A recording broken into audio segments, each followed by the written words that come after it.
I don't hear nothing. How about that? Ah, now it works. You were mute there for a minute.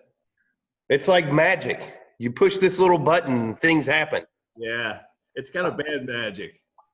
It's not the kind of magic you'd pay to go see a show. No. How are you this morning, Bill? I'm good. I'm good.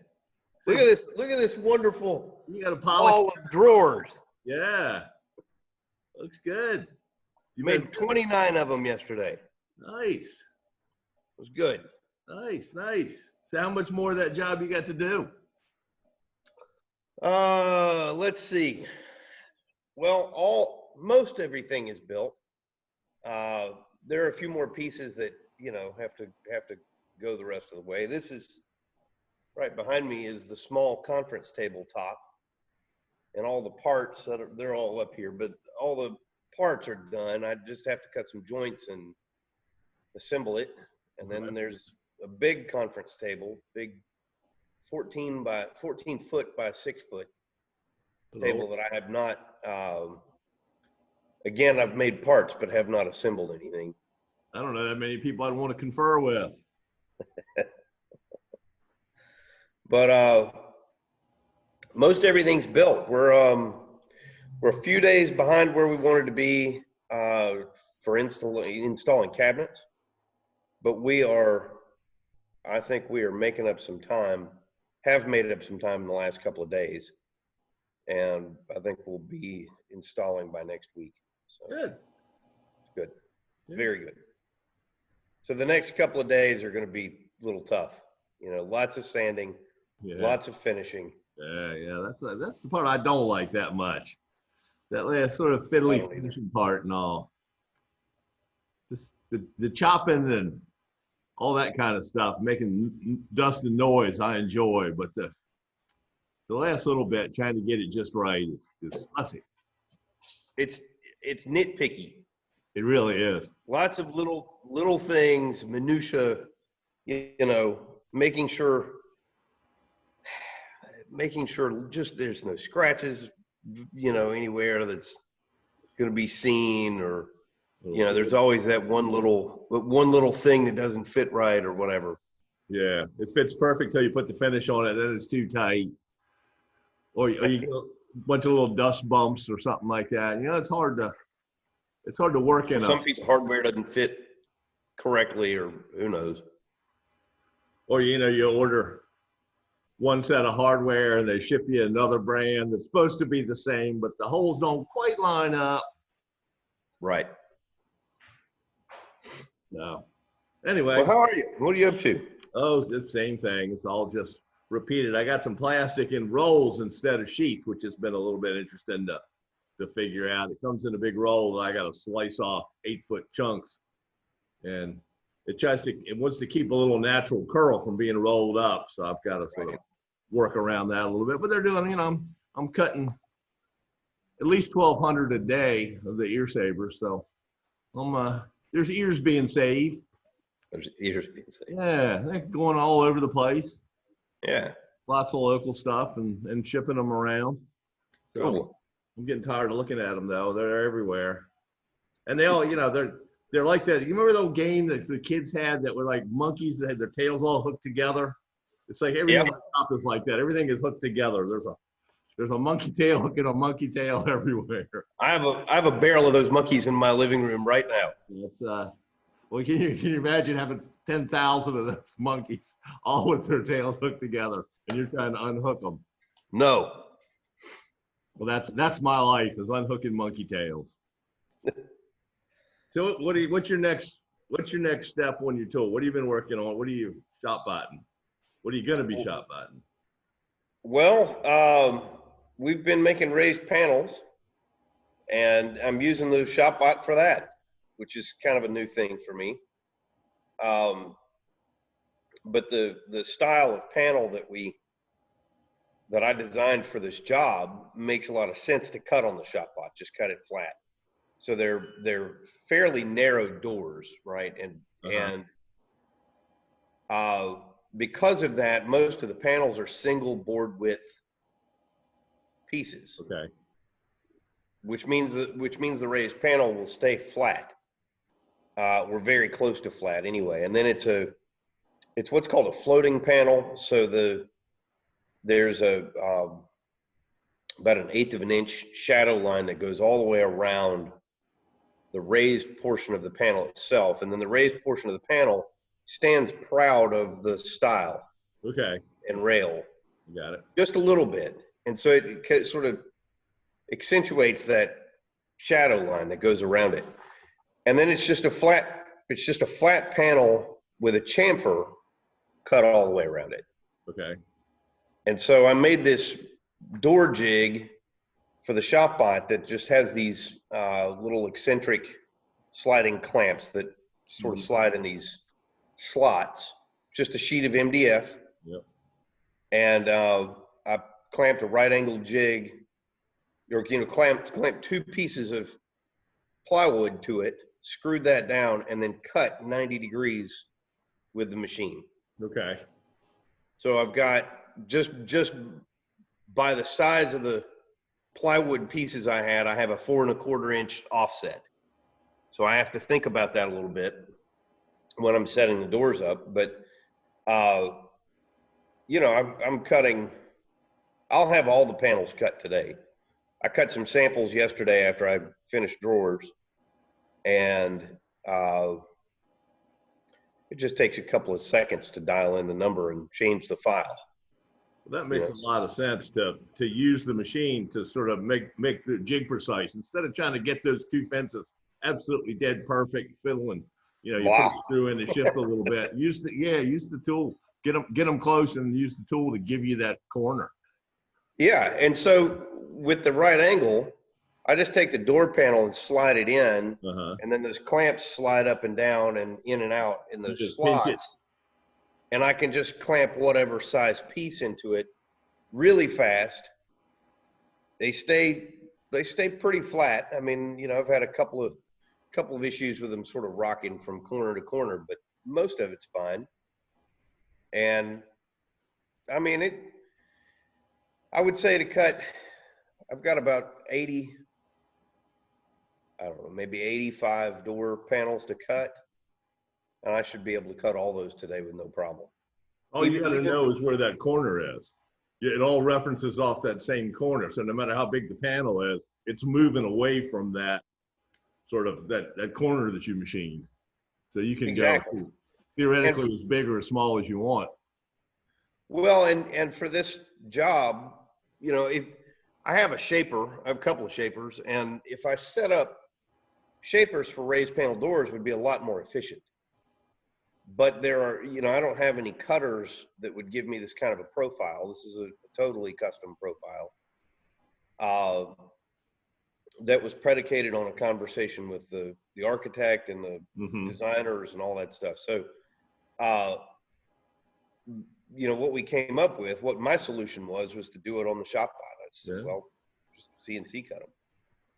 And it's, you know, it's not as efficient as a shaper setup would be, but it's pretty quick. I mean, it's, you know, it takes, I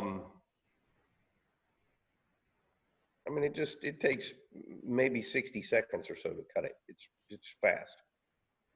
So it takes longer to load the part in and out of the machine than it takes to cut it. So basically what I do is each time I save the file, I just created one VCarve file, right? And then I'll set that up, toolpath it, and I save that toolpath as its own file. So I just, you know, if it's a 7 1/4 inch wide panel, I just say 725 dash, I don't know what it is, 24 inches or something, 724 or 725 dash 25 panel, right? And so I can go back into the file and find that one and just punch it in. You got a library basically of part files. You just pick the one you want. Right. And then, so I just go back to the same VCarve file without creating VCarve files over and over again. And I just change the dimensions. and it's super fast. You know, I mean, it's, again, there's a lot of steps in that, but I can't imagine a way to do this any faster than I am, you know, unless I had a tool changer or something that I could just dial in, Yeah.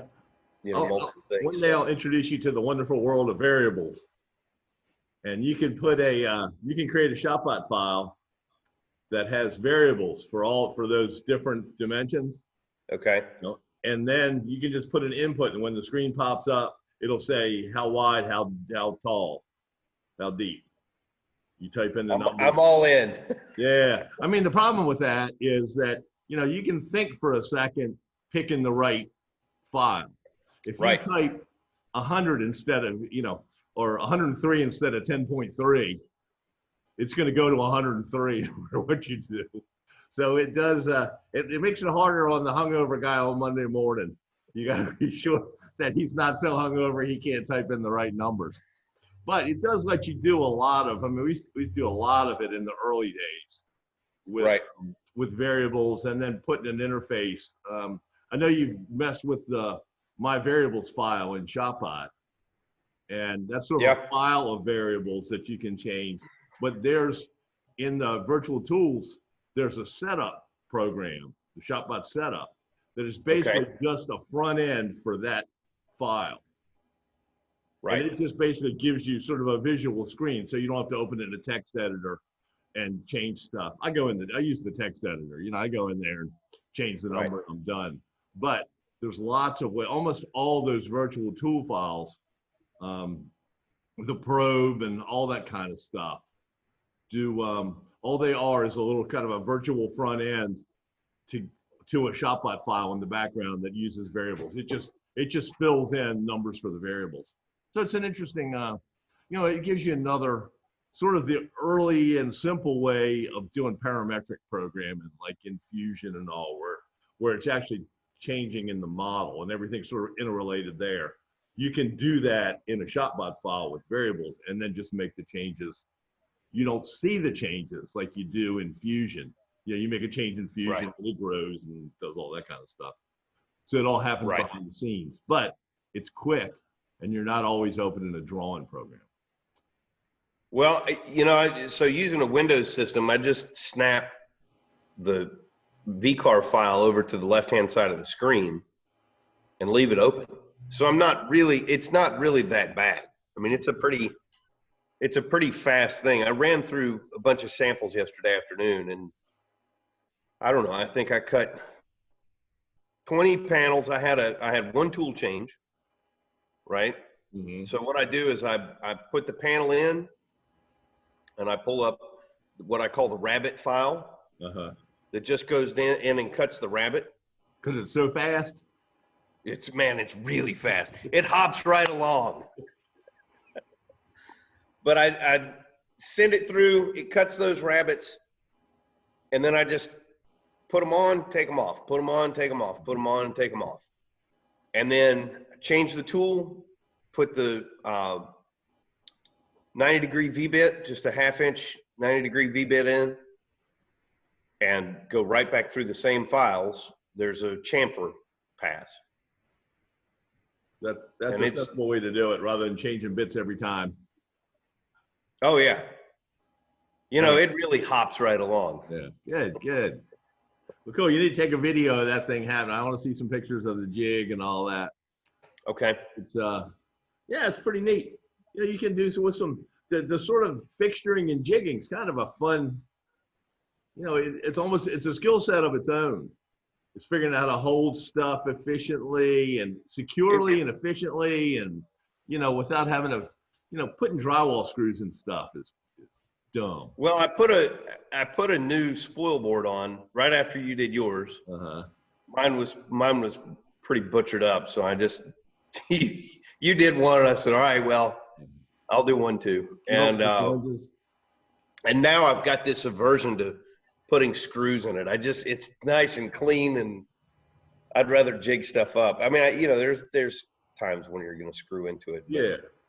I think when we finish this job, I'm going to pick up a few of those lighthouse motors and go ahead and probably mill down into this spoil board if I can keep it clean, and turn this one into a plenum, and then just add this new spoil board back to the top of it. So if I can manage to not screw anything into this table, not screw it up, Yeah. I'll have a plenum. Otherwise, I'll have to do all this stuff again, which will probably kick the can down the road some. No, you can patch those holes if you don't have if it's not Swiss cheese. You can plug them up. Glue some toothpicks down in there, a little bit of yellow glue, and machine them off. So unless you really go crazy with the drywall screws. I mean, the big problem with drywall screws, unless you really do a good job of piloting it all, you always end up with that little bump. Yeah, I don't. Oh, it's just you blast. Mine looked like you'd hit it with a machine gun or something. It had all these little puckers. Yeah. Oh, it's all terrible. over the whole surface. It's terrible. We cut enough panels on the saw or on the ShopBot for 2 kitchens and a set of conference room cabinets and a cleaning closet and I don't know, 2 other rooms, I think. And then I've been cutting furniture on it, and I was screwing the jigs and fixtures down to the table. I mean, it was just riddled with holes. The way drywall more screws holes are than so hard too. The drywall screws are so hard; they'll snap off after a while. Then you got this piece of embedded metal. You got to get out of there. You're gonna hit it with a bit. Well, I use cabinet assembly screws most of the time, and they're pretty good. I used to be able to get these aluminum. They were solid aluminum pocket screws, but I can't find them anymore. It looks like a Craig screw. Yeah, but it was solid aluminum. Huh. And what was cool about those, I had a buddy that had a ShopBot several years ago, and he used to use those screws, and he'd just mill through them. Yeah. I mean, he didn't care. It's not that he would do it on purpose, but if it happened, it was kind of no harm, no foul. Yeah. Well, there goes another one. Well, he didn't tear the bit up.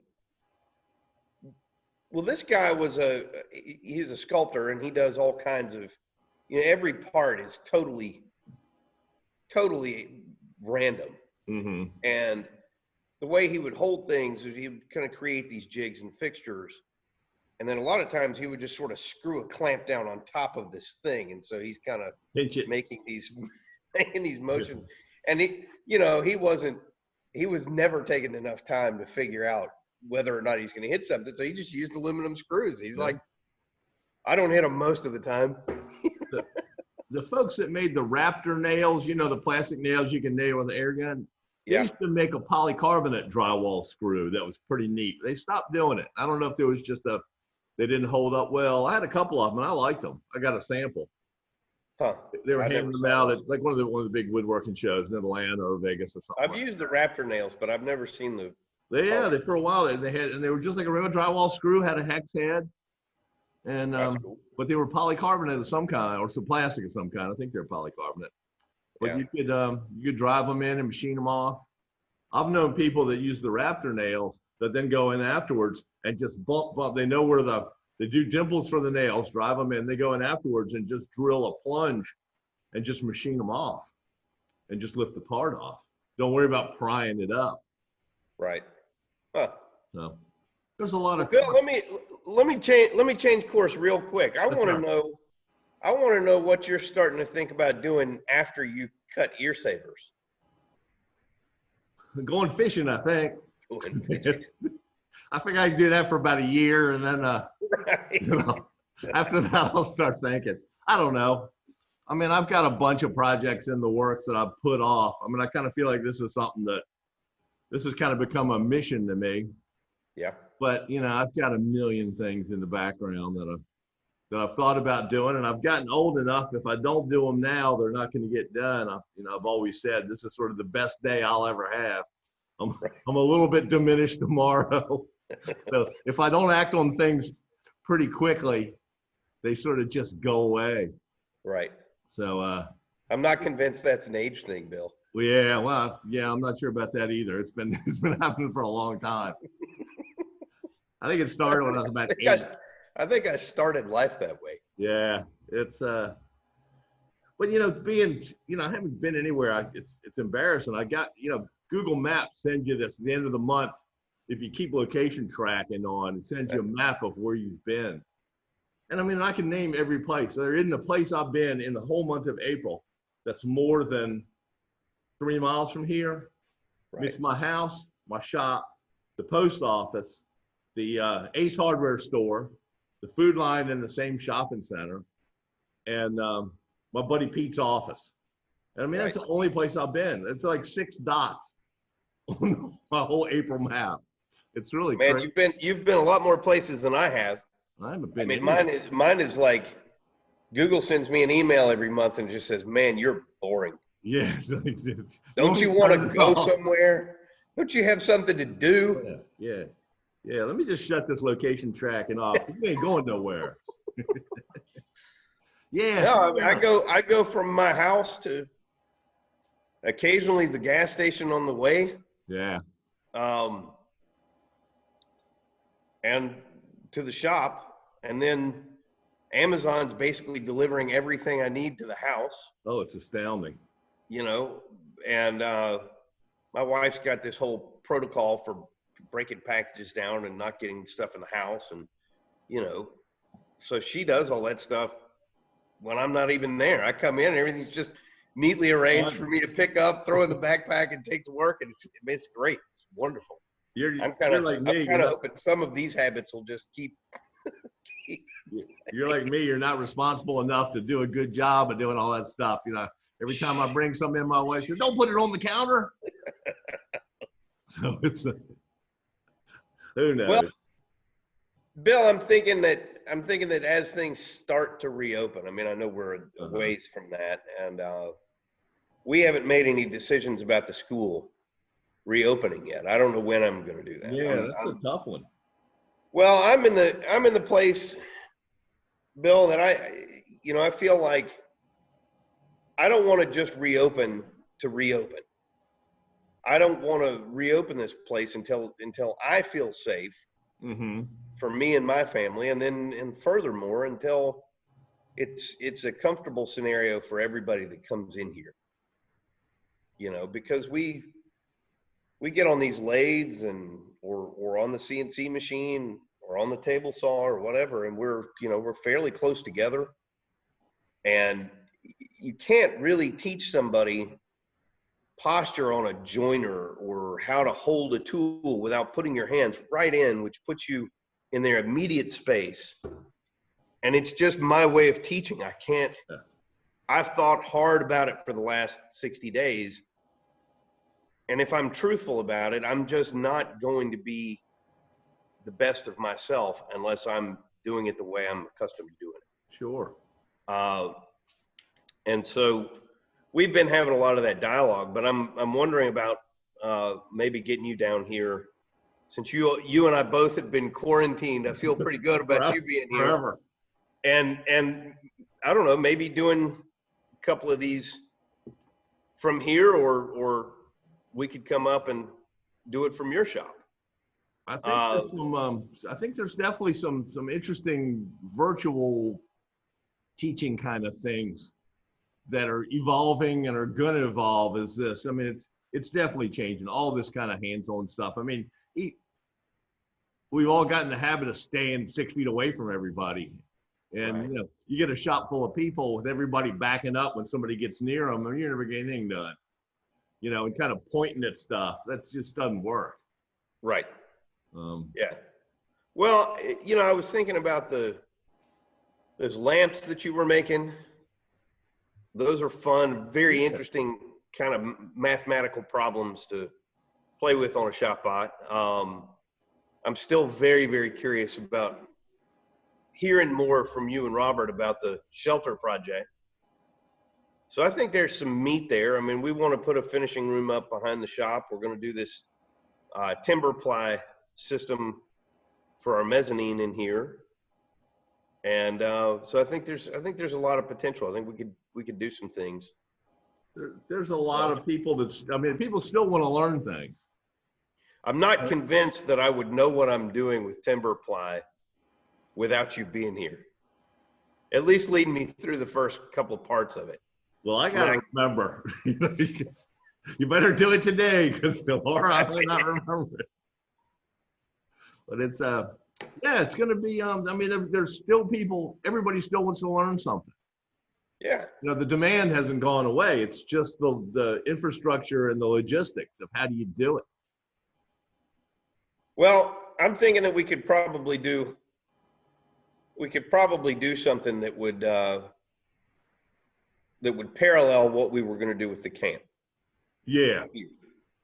And I think we could do some interesting enough things that we could make sense of that.